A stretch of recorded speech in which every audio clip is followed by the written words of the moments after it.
Je l'ai dit tout à l'heure, que Dieu est tellement bon. Nous voulons commencer un enseignement qui est tellement important et capital. Parce que vous savez, notre objectif, nous voulons opérer dans la dimension de Christ. Amen.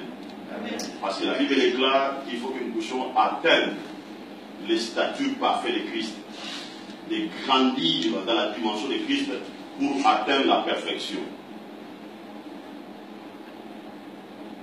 Ce matin, j'aimerais parler sur le choix divin. Donc ce message, je vais lier avec la vie de Samson. Donc, je vais parler sur la première étape pour déchirer les lions sans avoir rien à la main. Donc, la première étape ici, c'est le choix divin. Déchirer les lions sans avoir rien à la main. Nous allons lire Juge chapitre 14, verset 1 jusqu'au verset 4. Juge chapitre 14, verset 1 jusqu'au verset 4. Je vais lire rapidement dans le nom de Jésus. Samson descendit à Timna et il vit une femme parmi les filles des Philistins. Lorsqu'il fut remonté, il le déclara à son père et à sa mère et dit: je vis à Timna une femme parmi les filles des Philistins. Prenez-la maintenant pour ma femme.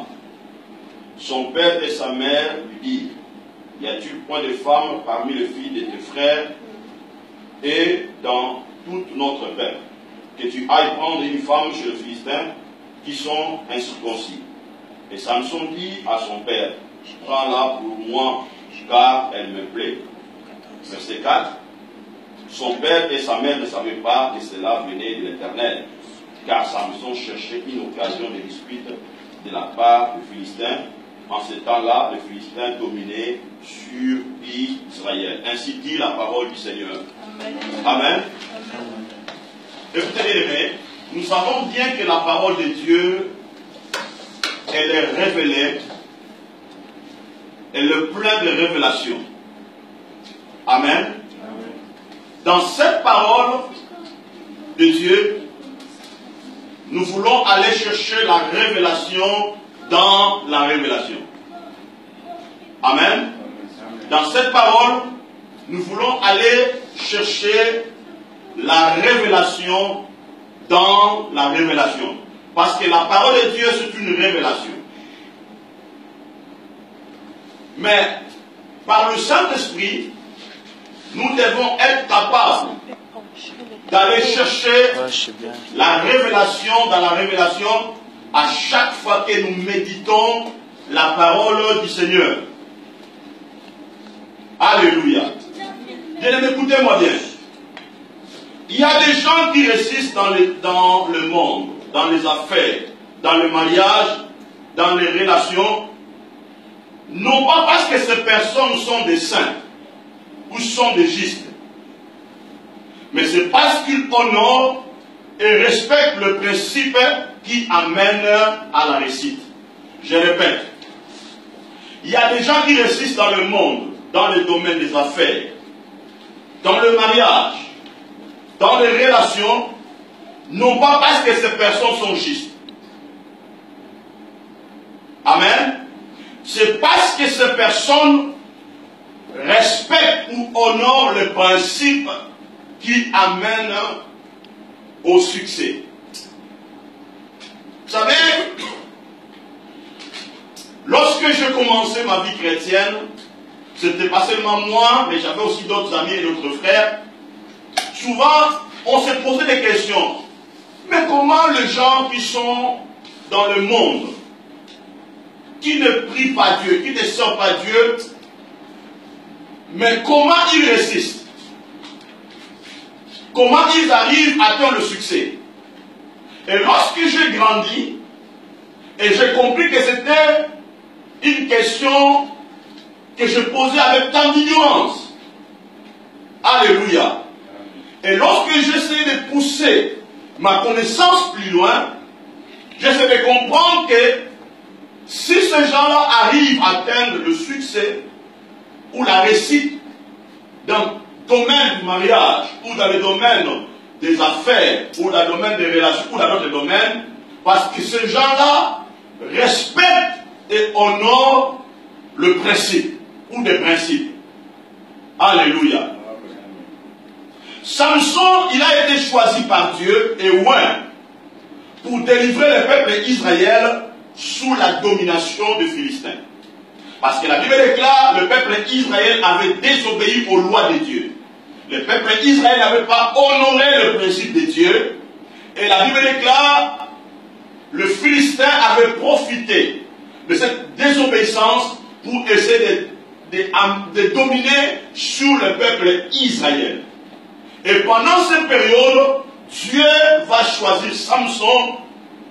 Et Dieu avait oint Samson d'une onction spéciale pour que Samson arrive à délivrer le peuple d'Israël sous la domination du peuple d'Israël. Cela veut dire, Samson, il avait la responsabilité de délivrer le peuple d'Israël sous la domination du peuple d'Israël. Je répète bien, il avait la responsabilité de délivrer le peuple d'Israël sous la domination des Philistins. Écoutez bien, chacun de nous ici, ou chaque personne dans le monde, il doit comprendre qu'il a la responsabilité de faire quelque chose pour essayer d'amener ou pour délivrer sa famille sous la domination de l'ennemi. Parce que la Bible déclare, crois au Seigneur Jésus-Christ et tu seras sauvé, toi et ta famille. Donc tu crois, mais dans cette croyance, vous avez la responsabilité de délivrer ta famille ou d'amener ta famille dans la dimension que tu as acquis en Christ. Alléluia. Amen. La première chose que Samson avait fait était d'aller faire le choix d'une femme parmi les filles de Philistins. Lorsque Samson a grandi, le choix que Samson avait fait, c'était d'aller faire ou choisir une femme, ou prendre une femme parmi les filles de Philistins. Écoutez, je vais assumer quelque chose de très important. Samson, il a été éduqué dans la culture d'Israël. Il avait grandi dans la tradition d'Israël. Donc, il avait la connaissance à ce qui concerne le mariage, ou la tradition et la culture d'Israël. Mais Samson avait compris une chose. Malgré que j'ai grandi dans cette culture, malgré cette tradition, elle est à l'intérieur de moi, mais j'ai une mission, j'ai le mandat que Dieu m'a donné. Samson avait compris que je suis un Israël pour jouer un rôle. Bien-aimé, tel que tu es là, ou chaque personne sur la terre, quelle que soit sa race, quelle que soit sa peau, chaque personne sur la terre existe pour jouer un rôle. Écoutez bien, aimé, vous savez, c'est le contexte qui révèle votre identité. C'est le contexte qui révèle qui vous êtes. Parce que Samson, il était né dans le contexte où le Philistin dominait sur Israël. Écoutez-moi, suivez-moi très bien. Écoutez, c'est la croix de Golgotha qui a révélé qui était réellement Christ. Alléluia. C'est la fosse au lion qui a révélé qui était réellement Daniel. C'est la fournaise du feu qui a révélé qui était réellement Abed-Nego, Shadrach et Meshach. Donc, dans chaque situation que vous traversez, ces situations essaient de révéler qui vous êtes. Parce que la grandeur de ta vie, ou la grandeur de notre vie, se révèle dans le contexte. Alléluia. Est-ce que vous avez compris ça? Je vais avancer. Comprendre dans quel contexte que vous opérez, où vous êtes né, ça aussi vous ouvrira les portes de la puissance et de la révélation pour changer les choses. Comprendre les contextes à laquelle vous opérez, ou dans quel contexte que vous êtes né, celle-ci vous ouvrira la porte de la puissance et de la révélation pour changer les choses. Alléluia. Amen. Je peux dire, Samson avait identifié son but sur la terre ou son but en Israël. Et cela avait amené Samson vers une autre dimension. Maintenant, je voulais vraiment aller tout droit au but. Samson avait fait un choix qui était contraire à la culture d'Israël. Samson avait fait un choix qui était contraire à la culture d'Israël. Tout à l'heure, je vous ai dit, Samson, il a été éduqué dans la culture d'Israël. Il avait grandi dans la tradition d'Israël. Il connaissait bien le fonctionnement et le système. Mais Samson, il va aller faire un choix qui était contraire à la culture d'Israël. Donc, le choix que Samson avait fait, ce choix était lié à son appel. Oh oh. Le choix de Samson était lié à son appel. Cet choix était contraire à la culture d'Israël.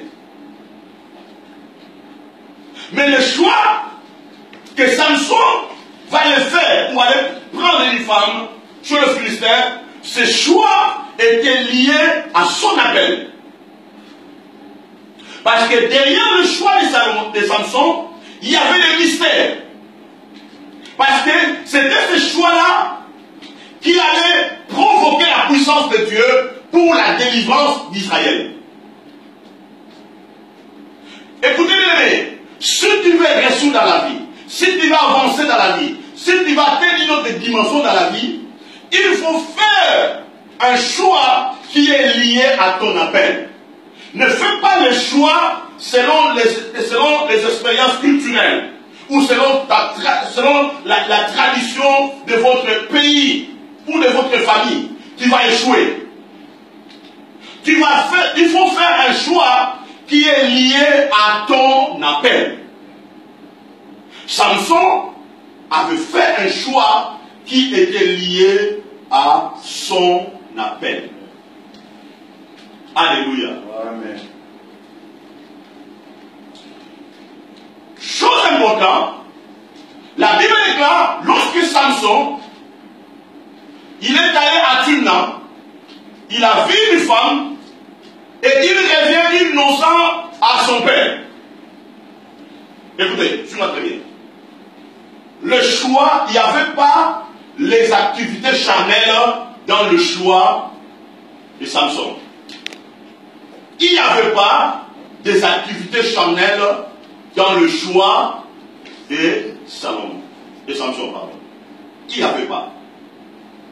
Il n'y avait pas des activités charnelles dans le choix de Samson. Lorsque la Bible dit ceci, lorsqu'il arrive, il annonce à son père et à sa mère, la Bible dit ceci, son père et sa mère s'opposa à ses choix. Ils sont opposés à ce choix.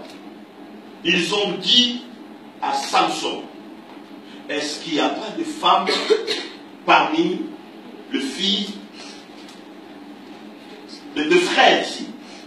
Est-ce qu'il n'y a pas de femmes en Israël ici? Son père et sa mère, ils s'opposa. mais sache-le bien. Lorsque dans la vie, tu engages à faire quelque chose qui est lié avec le choix de ton appel, et sache-le bien que les gens s'opposeront. Les gens se leveront contre cette choix. Chaque chose qui vient de Dieu, il y a toujours des oppositions qui accompagnent cela. Amen. Mais la Bible dit ceci. Je vais lire le verset pour que vous puissiez comprendre. Verset 3 et 4. Son père et sa mère lui disent, y a-t-il point de femmes parmi les filles de tes frères et dans tout notre peuple, que tu ailles prendre une femme chez les Philistins qui sont incirconcis? Vous comprenez? Tu ailles prendre une femme qui est incirconcis. Tu peux prendre une femme qui n'a pas d'alliance avec notre peuple. Tu es allé choisir une femme qui est païenne. Il y a aussi le mystère dans ce passage. Mais nous allons les révéler dans le jour à venir. Mais ce qui m'intéresse ici, pourquoi son père et sa mère ont dit ça? Parce qu'à l'époque en Israël, si un Israélite, il part à prendre une femme à l'extérieur du principe établi par Dieu en Israël, une partie de l'héritage sera transférée chez cette personne-là ou chez cette femme-là. Vous comprenez? Donc, Samson est allé prendre une femme étrangère. Donc, en s'engageant, une part de l'héritage devait être transférée chez le camp de Philistin. Mais la Bible dit ceci, pendant que son père donnait tous ces arguments, son père et sa mère ne savaient pas que cela était venu de l'Éternel. Son père et sa mère ne savaient pas que cela était venu de l'Éternel. Bien-aimé, écoutez-moi. Lorsque Dieu veut opérer dans ta vie, Dieu ne respectera pas les logiques de votre tradition. Dieu ne respectera pas le principe de votre lié à votre culture. Dieu ne le respectera pas. Dieu accomplira quelque chose que lui, il a planifié pour le salut de ta vie et le salut de ton père. Son père et sa mère voulaient s'opposer. Mais ils ont oublié que Samson, il a été dirigé par Dieu dans cette choix. Samson, il a été dirigé par Dieu dans cette choix. Mais comment tu vas diriger quelqu'un dans le choix avec une femme païenne? Alléluia. Et c'est Dieu qui avait dirigé Samson dans ce choix. Écoutez bien aimé, si tu veux réussir dans ta vie, si tu as une autre dimension dans ta vie, tu dois laisser Dieu te diriger dans vos choix. Alléluia. Laissez Dieu vous diriger dans votre choix. Lorsque Dieu vous dirige dans vos choix, bien aimé, il y aura toujours la victoire. Le diable vous combattra. Le diable s'élèvera. Tu peux même te retrouver dans le camp de l'ennemi. Mais à cause que le choix que tu avais fait, que cela était venu de Dieu, Dieu te délivrera toujours. Parce que dans le choix que Samson avait fait, la Bible est claire. Dans le journal, je veux vous révéler cette pensée. Samson, il a été arrêté par le Philistin. Vous comprenez? C'était la même femme que Samson avait fait, qu'il avait trahi. Vous comprenez? Mais il se retrouve, il y avait des conséquences. Mais à cause que le choix qu'il avait fait, cela est devenu de Dieu, Dieu avait intervenu. Dieu avait fait sortir Samson victorieux dans ce choix-là. Bien aimé, écoutez-moi. Dans vos choix, même si les gens vous combattent, même si les gens se lèvent, même s'il y a des choses, mais quand tu fais un choix et que tu restes constant dans ce choix, et sache-le bien, Dieu vous sortira vainqueur dans cette situation. Alléluia. Faire un choix qui est lié à votre appel. Laissez Dieu vous diriger dans vos choix. Derrière le choix de Samson, il y avait le plan du salut d'Israël devant le Philistin.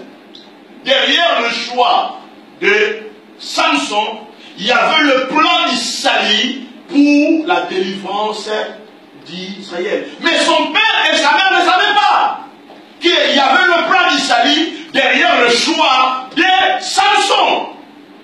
Parfois, nous prenons des décisions, on fait des choses, mais il y a des gens qui ne comprennent pas que derrière la décision que tu prends, il y a le plan du salut que Dieu a mis en place pour les intérêts. Vous comprenez? Il y avait le plan du salut pour l'intérêt d'Israël et pour l'intérêt du famille de Samson. Mais son père et sa mère ne savaient pas. Il y avait la puissance de Dieu qui accompagnait ses choix. Il y avait la puissance de Dieu qui accompagnait ses choix. Écoutez-moi, bien aimé. Vous ne pouvez pas déchirer les lions sans avoir rien à la main si tu ne comprends pas, premièrement, le choix du vin. Alléluia. Amen. Si tu ne comprends pas que votre appel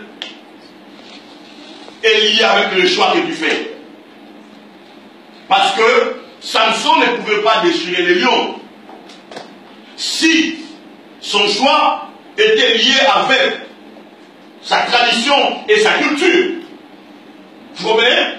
Le choix qu'il avait fait, c'était le choix-là qui avait dirigé Samson vers les lions, vers la victoire, vers la réussite. Parce que si Samson n'avait pas fait le choix lui-même, cette histoire, cette histoire n'allait pas, Samson ne pouvait pas vivre cette expérience divine. Vous comprenez? Et c'est ce choix qui avait permis à Samson de vivre cette grandeur. Que son nom aujourd'hui soit cité dans le monde. Qu'on puisse le compter aujourd'hui parmi les hommes les plus forts dans le monde. Alléluia. Bien, écoutez-moi, le choix que tu fais dans la vie te permettra d'accomplir des grands exploits dans ta vie. Vous savez, aujourd'hui les choses doivent changer. Parce que Dieu veut nous amener vers notre dimension. Alléluia. Amen. Moi aujourd'hui, je n'ai plus ce caractère-là. De pousser les gens vers les émotions. Moi aujourd'hui, ma responsabilité, c'est de pousser les gens à chercher la révélation dans la révélation. Pour que les gens puissent atteindre, pour que les gens puissent grandir dans leur vie chrétienne. C'est ça ce que nous sommes en train de chercher aujourd'hui. Écoutez bien aimés, je vais vous dire une chose importante. Lorsque votre appel est lié dans le choix, sache-le bien, tu rencontreras de l'humiliation. Tu rencontreras de l'humiliation. Vous comprenez? Écoutez, Joseph, il se retrouve dans la prison. Mais Potiphar et sa femme, ils étaient libres. Ils marchaient en Égypte. Ils étaient célébrés. On acclamait. Ils marchaient dans le tapis rouge. Mais Joseph, il était dans la prison. Et Joseph avait dit, dans la prison où je me trouve, cette prison est liée avec mon appel. Alléluia. Amen. Cette prison est liée avec mon appel. Et Joseph doit accepter ces réalités. Parce qu'il avait compris que c'est un choix que je ne peux pas éviter. Je dois passer par ici, afin que Dieu puisse éclater sa gloire dans cette humiliation pour amener le plan de Dieu à l'accomplissement. Vous savez, lorsque on fait un choix qui est lié avec votre appel, bien écoutez-moi, quel que soit le vent, quel que soit les propositions, tu ne trahiras pas, tu resteras constant. Tes yeux seront fixés vers l'objectif. Tu seras motivé et déterminé afin d'atteindre cette dimension. Je vais vous expliquer. Parce qu'il y avait déclaré, la nature ne vous entend même pas. Lorsqu'on regarde Nelson Mandela, il se retrouve dans la prison. Vous comprenez? Mais il avait compris que la prison où il se trouvait, cette prison était liée. C'était un choix qui était lié avec son appel. Il est resté là 25 ans pendant qu'il y avait des présidents blancs. Je ne sais pas, j'ai oublié le nom, ou c'est Peter Botha, je ne connais pas, les noms m'échappent de ce président. Le président, il marchait. On les recevait. Il marchait dans le tapis rouge. Mais Mandela, pendant 27 ans, il était dans la prison. Parce qu'il avait compris que la situation dont il se trouvait était liée avec son appel. Il est resté cohérent, persévérant. Il fixait les regards vers l'objectif. Et à la fin, la gloire de Dieu a été manifestée. Et je dis toujours, Mandela avait délivré des noirs et des blancs. Pas seulement des noirs, mais il a délivré de blancs et de noirs. Alléluia. Amen. Et aujourd'hui, Mandela, il est respecté. On continue à parler de lui malgré il est déjà mort. Il reste un monument dans le monde. Parce qu'il était resté cohérent dans son choix. Amen. Bien-aimés, restons. Le choix libère la puissance. Le choix que tu fais libère la puissance. Elle libère l'onction. Elle libère la grâce. Elle libère la miséricorde de Dieu. Elle libère la bonté de l'Éternel. J'aimerais maintenant parler encore quelque chose de très important ici, sous le principe de leadership.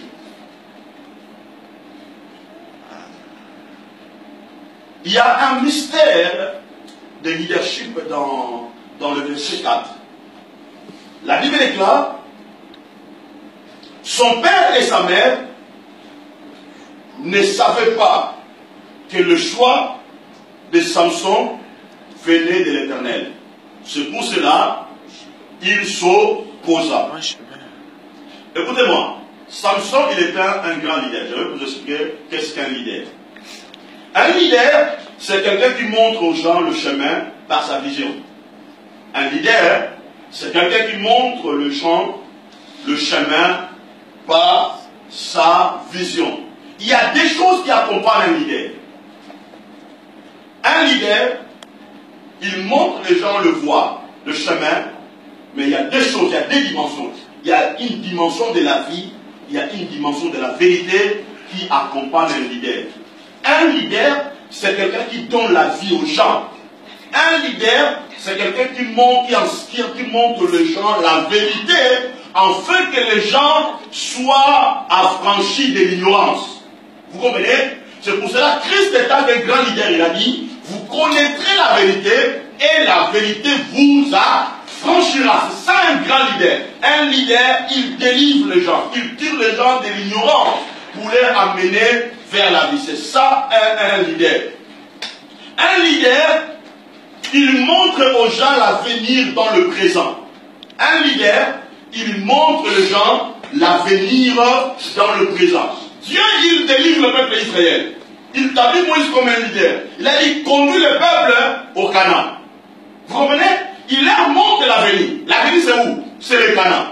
Mais Dieu commence maintenant à bâtir la mentalité du Canaan pendant que le peuple il voyageait vers Canaan. Je vous explique. je crois que c'est dans Nombre 13 comme ça. La Bible dit ceci. Moïse, il prend chaque tribu en Israël, il leur dit, allez à Canaan, allez explorer le pays.